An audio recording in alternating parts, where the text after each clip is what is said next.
Outsourcing tends to have a bad reputation as being low quality. Partner Hero's value-based approach raises the bar for the outsourcing industry by investing in employee empowerment and career growth, paying above-market salaries, and maintaining a focus on quality and performance. They're more than a service provider. They're also a thought partner for the startups they serve. It's simple. Brands that care about quality customer experience choose Partner Hero. They offer flexible terms and the ability to scale quickly, perfect for startups, with quality assurance baked into every program and offices around the world. So Partner Hero can provide truly global coverage. Outsourcing has long been available mainly to big businesses, but Partner Hero is challenging business as usual by bringing the benefits of outsourcing to businesses of all sizes with short, flexible contracts and fast ramp-up times. 10 years ago, when we were launching the Action Catalyst, we could have used a few extra hands to help us scale quickly, even if it was just for a short while. You can bet that with their expertise, fast onboarding, and core focus on quality, Partner Hero would have had our attention. If you're ready to bring in outside customer support help for your startup that feels like it's a part of an existing team, check out Partner Hero. Head over to partnerhero.com/Action Catalyst to book a free consultation with our solutions team. Mention you heard about Partner Hero from the Action Catalyst, and they'll even waive the setup fee. Now, on to the show. Southwestern Family of Companies welcomes you to the Action Catalyst. Each week, our diversely and amazingly accomplished guests share their insights and inspirations to help us ignite our own. So let's invest attention together to breathe, to reflect and refocus, and decisively defeat that voice we call Mr. Mediocrity. Then let's enjoy moving forward to make a positive difference in our world. Southwestern Advantage is about so much more than just helping your family with education. Our company is the nation's oldest entrepreneurial program, helping college and university students build character and develop the skills they need to achieve their goals in life. These are the kind of skills employers seek that cannot be taught in a classroom. Skills such as problem solving, effective personal communication with people from all walks of life, confidence, attitude, goal setting, and more. Since 1855, the Southwestern Family of Companies has invested in purpose-driven people who are inspired to build principle-guided businesses that impact the world. And for many, that purpose started with a summer at Southwestern Advantage. But this program isn't just about growing the young men and women whom you'll see in the community. It's also about growing your own son or daughter, and the educational resources they will bring to your home are second to none, with learning systems that address the whole child from preschool to 12th grade. Uniquely designed by top educators, these resources serve the modern needs of today's private, public, and homeschooled students. They're kid-approved, parent-preferred, and teacher-recommended. At Southwestern Advantage and the Southwestern Family of Companies, we invest in building people and inspire them to achieve their goals in life to positively impact the world. Learn more at southwesternadvantage.com/action. Today's guest on the Action Catalyst has a very different perspective about the purpose of this entire broadcast. We know that we're all about overcoming mediocrity, getting ourselves into motion, and moving strongly in the direction of our goals. And most of us, when we think about moving strongly in the direction of our goals, we visualize ourselves walking or running. But what happens when we're not able to do any of those things that we've done throughout our lives? Today's guest is a very special young man who has an incredible perspective on exactly what the Action Catalyst is all about. His name is Jake Hirning. It's spelled Hirning. It's a name worth remembering because you'll learn more about him. He was a college student at the University of Montana in Missoula, and in November of 2014, he took a little break from his studies in nutrition and exercise science to go on an incentive trip that he'd won with his summer sales activities down to Mexico. And that's when everything changed. Jake, we're so delighted to have you on the Action Catalyst. Could you please take us back to November 2014 and share what happened on that day, and then we'll talk about what you've done since then. Yeah, I can. So we were down in Puerto Vallarta, Mexico, and I ran off the beach and dove into about a 10-foot wave. Being from Montana, I had no idea what to expect from the ocean, but the wave had hit me and threw me head down into the sand, and I broke my C6 vertebrae, which left me paralyzed from the neck down, essentially. I could move. It was more the chest down. I could move my arms a little bit at that point, but it really was just a shock to my whole life in that moment. And from there, we went to San Antonio, Texas, and I had surgery. And then from there, we did PT I'm still doing PT till this day, so almost 4 years later. Sure.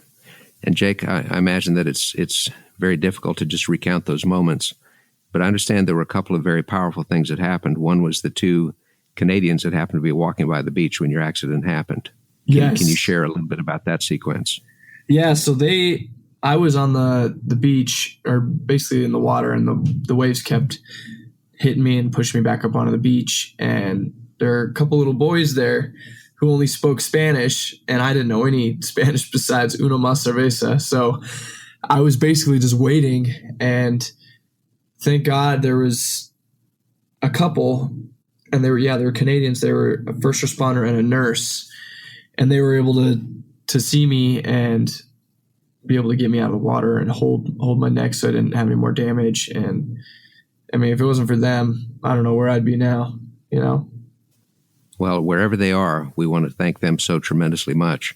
Fortunately, the chairman of the board of our company was also on that trip, and he arranged a life flight to take you from Mexico to San Antonio, where you had your first of the surgeries. And then you were in that hospital for a number of weeks before you were able to be transferred.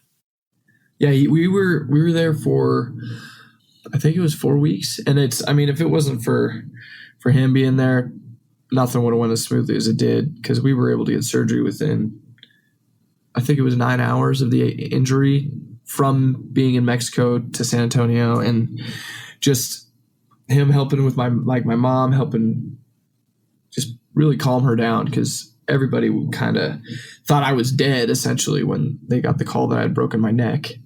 So it was great to have him there for support, and I mean, for everything else as well. It's great. Well, with big thanks to Henry Bedford, who is the chairman of Southwestern family of companies that made all that happen.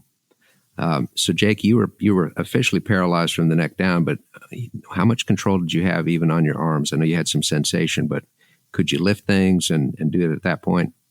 So when I was first injured,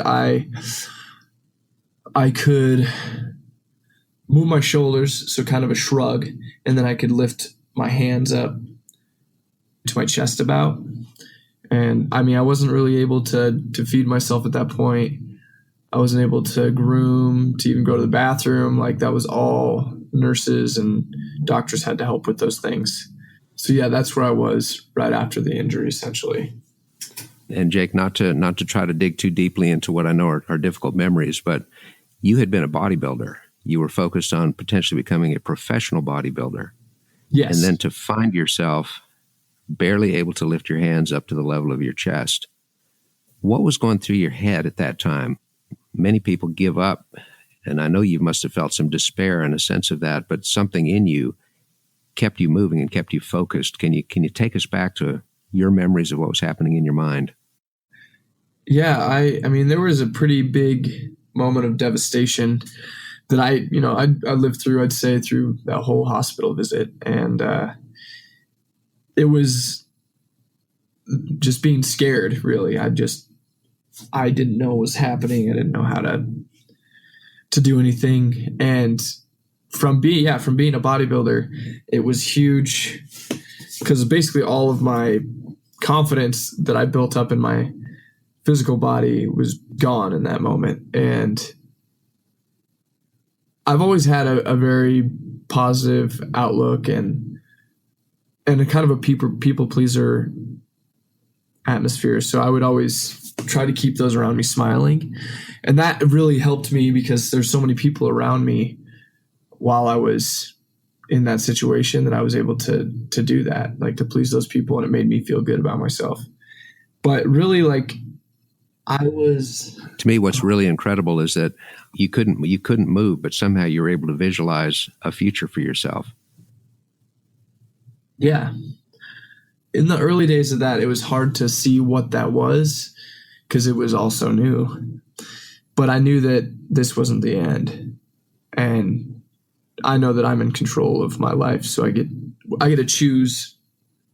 Obviously, there are things that happen to us, but I get to choose how I process and perceive these moments. And they really were good times, because I really, from that devastation, came out bringing my family closer together.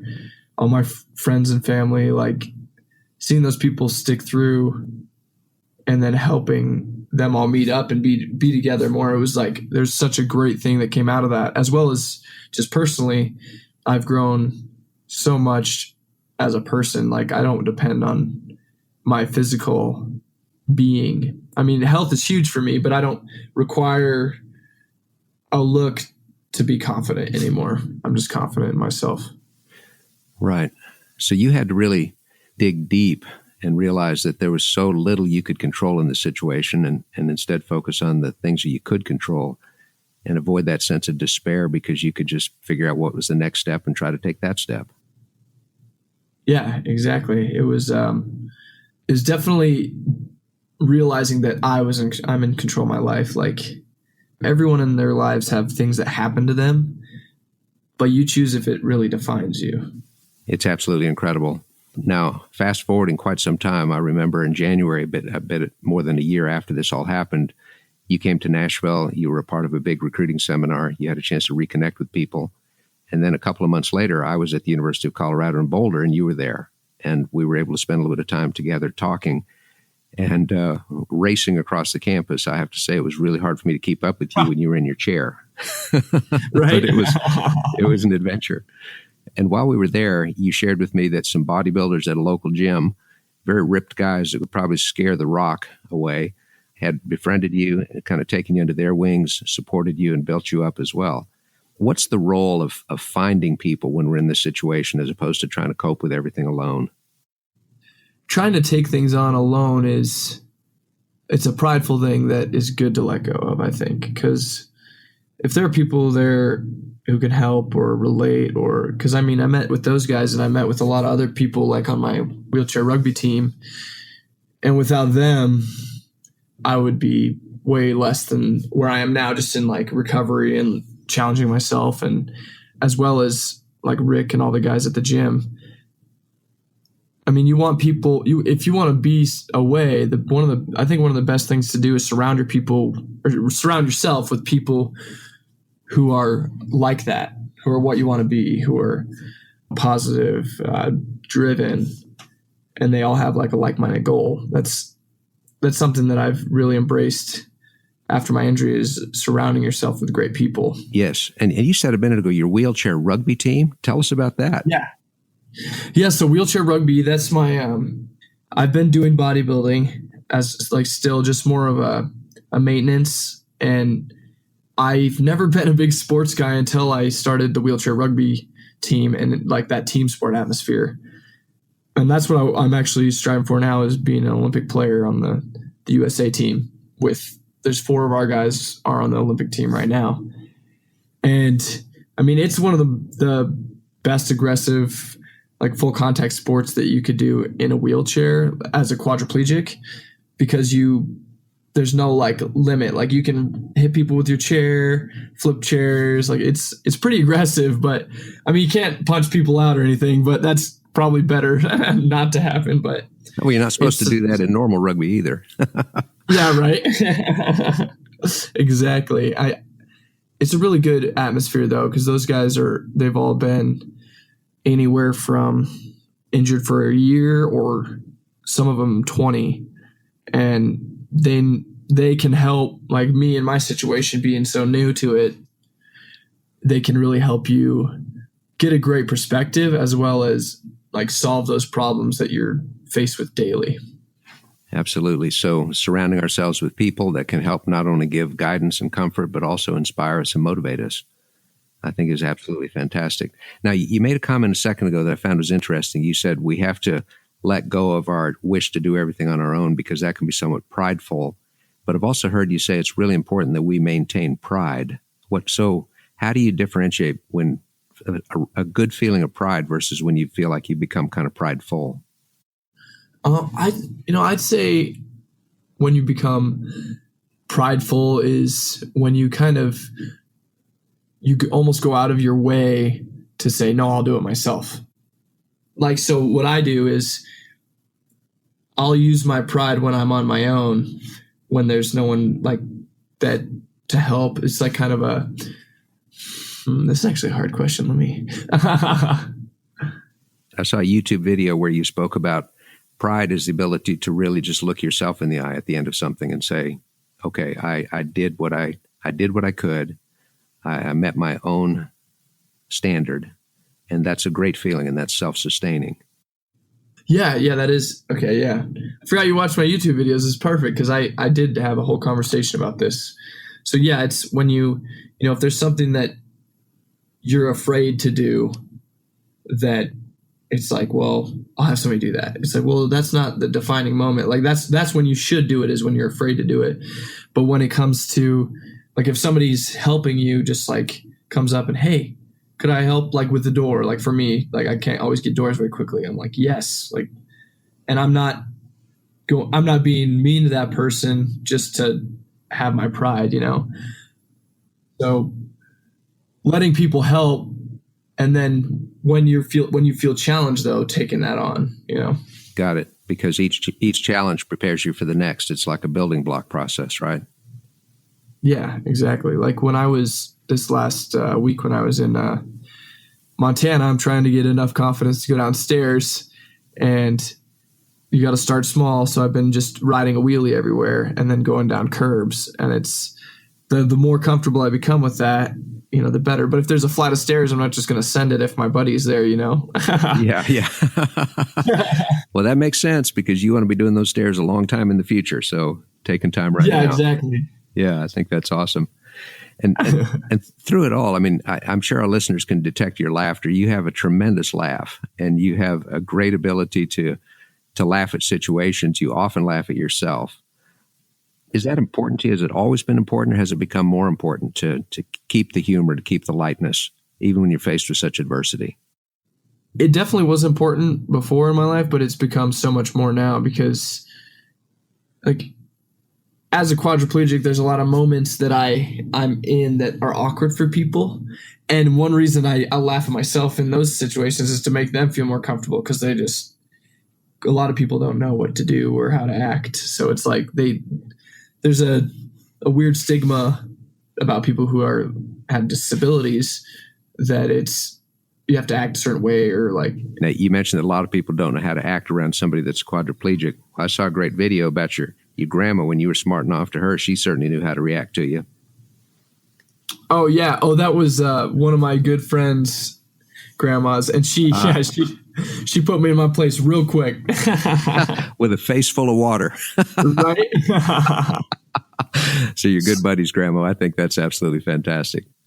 Oh yeah, Betty. She's a great lady. That's great. Now, Jake, shifting gears just a little bit, one of your anchors in college was studying nutrition. And I know that since the accident, you have become a complete advocate of the ketogenic diet and ketogenic lifestyle. In fact, our listeners should all look for the hashtag KetoQuad, KETOQUAD, because these are tweets from Jake that talk about the importance of the diet and the nutrition toward recovery and also toward a better life. You can also check out his Facebook page. Just look for Ceaseless Potential, because these are aspects of Jake and how he thinks and how he believes. But tell us about this nutritional aspect, about keto, how you found it, how it's helped in your recovery. Just share that with us. Yeah. So I had always done a very normal bodybuilder diet, which was low fat, low carbs, high protein. And I did that for a long time, and I tried a lot of other, like, paleo and other aspects to it. And after my injury, I had gone back to a bodybuilding diet. So, and one of the things that I never liked about it is it always affected my emotions, and I started to have like an obsession with food. And I had heard about a ketogenic diet my first bodybuilding show, and I just never, because of it being so high in fat, I thought that it was, was horrible for you, and that I'd have a heart attack on it. But everybody I had met who was doing it felt great. We're losing weight. It was so much different than a bodybuilding diet.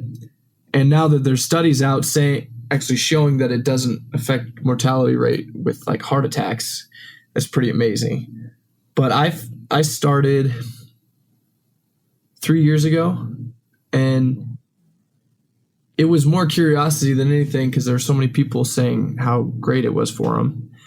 And I've always enjoyed being healthy, obviously. I mean, being lean and strong, and being in a wheelchair, you have to be as lean as possible so that you don't destroy your shoulders, really. Because I've had some shoulder issues, and it's all about preserving your body and being at optimal physical shape. But the thing that keeps me on it is that I feel good all the time. I don't have any emotional roller coasters. I'm not controlled by food. People eat and they get this high and then they crash, and there's none of that, which is what keeps me on it, because honestly, I like feeling good all day. That's,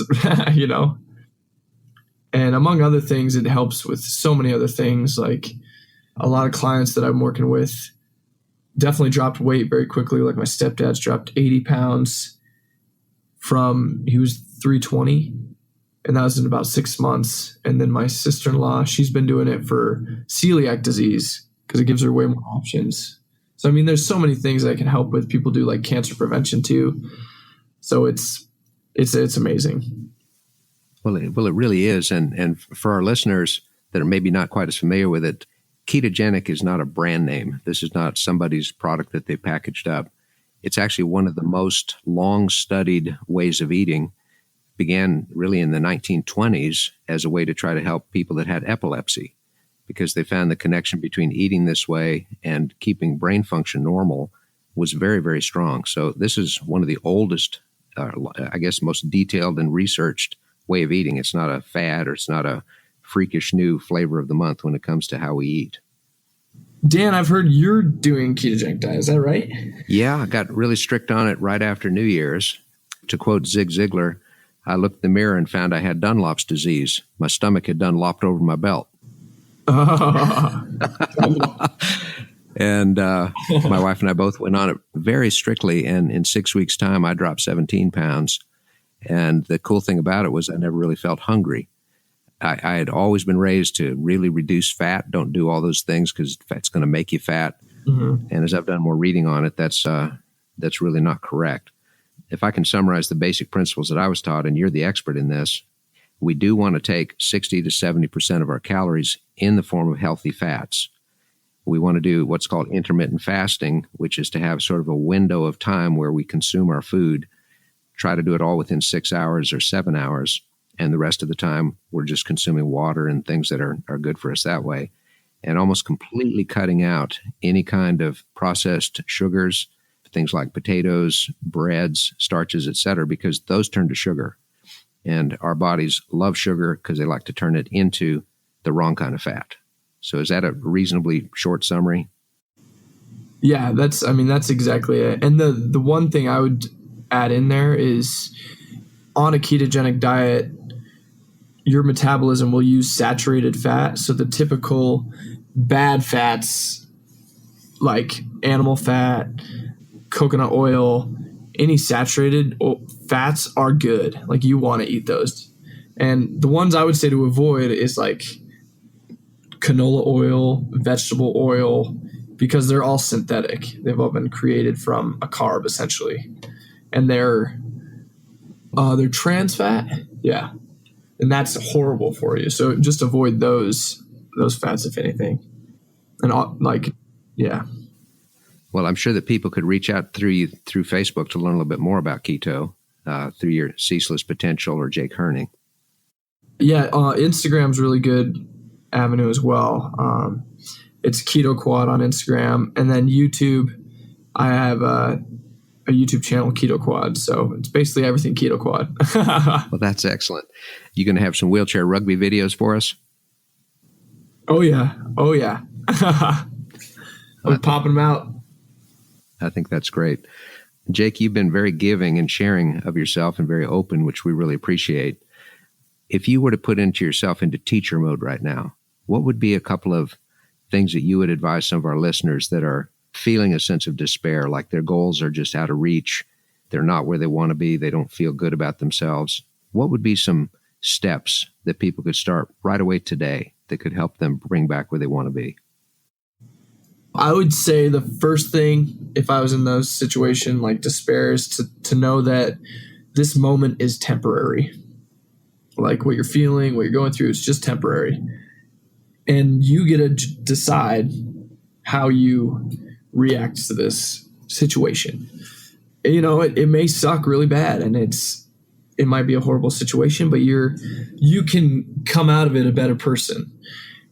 And it's just about taking action and doing those things, not letting despair beat you down and close you off. Lost that one. That's okay. I understand about action. There's a really ancient saying, as you recall, action cures fear. Yeah. And action makes a big difference. Yeah, without action, we're just not going anywhere. That's the bottom line of it. And that creates confidence in yourself, just doing those things. And one thing I definitely did for a while was I tried to ignore that happened. But really, it's a part of our life. It's a chapter. You need to be able to know that happened and just move on. You know, yeah, that happened, but that's fine. So first of all, accept the reality of whatever's happened and don't deny that it happened. Exactly. Because when I was first injured, I didn't want to post anything on Facebook or Instagram. I don't want to tell people. I was very like, oh, I'll be good in 2 weeks, you know, and I'll just forget this ever happened. But the reality of it is I had a life-changing injury, you know, that is me, and that's fine. So share it, let people that I love and care about know about it, and just accept it myself is really what it comes down to, is accept that I'm here and I can move forward. Mm-hmm. So go ahead and grasp the reality of it. Remind yourself this situation is temporary and do anything to get into action. Yeah, exactly. Wow. That's a fantastic and memorable formula, Jake. I think it's great. Time flies talking to you, dude. This is incredible. Oh, yeah, I know, right? But I want to thank you. I want to thank you for your unselfishness and giving of your time, and above all, your unselfishness of spirit, because you are helping people every single day.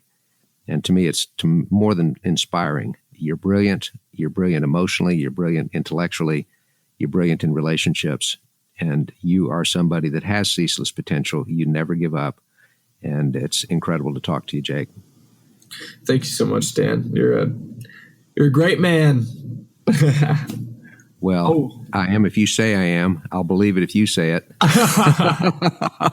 So everybody, please check out Keto Quad. Look for it, because for years and years to come, you're going to be seeing much more from this young man, Jake Hirning.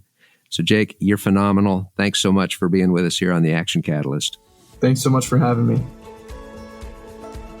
If you enjoy this podcast, please make sure to subscribe.